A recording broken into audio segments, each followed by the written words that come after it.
Welcome to the Primitive Lifeways channel. Today we're going to discuss a useful plant called Purslane. So stick around, I got a great show coming up.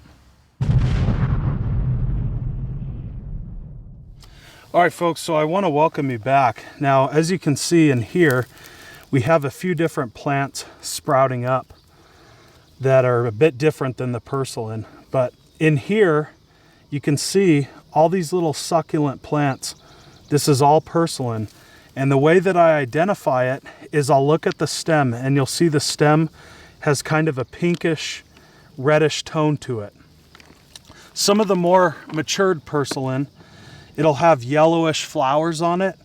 And then you can see that the leaves are a succulent. So this is Purslane, all this in here is Purslane, and this is Purslane here. So Purslane is high in calcium, iron, and protein, but it's also very high in vitamins, vitamin A, C, and B. Now what I do is I just pick it straight from the root and I'll eat the leaves. These are nice succulent leaves. They're very fresh. It has a little bit of a citrusy, kind of herby flavor. So they do have a bit of sweetness to them.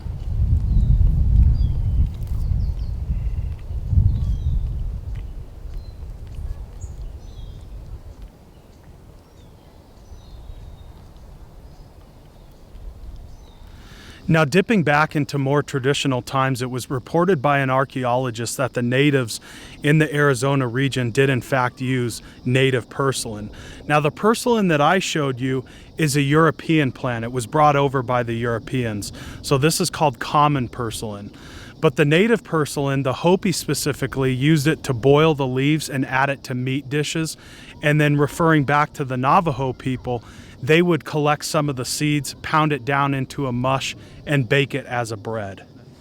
So the final thing that I want to mention is the importance of proper identification. You know, it's so important to put a proper ID on these plants that we're consuming and harvesting. It's just not worth getting sick over. So if you can't put a positive ID on it, move on to the next one you can. With that, I do appreciate you joining me for this video. I'm Jeff with PrimitiveLifeways.com. We'll see you in the next one. Thanks for watching, and tread light.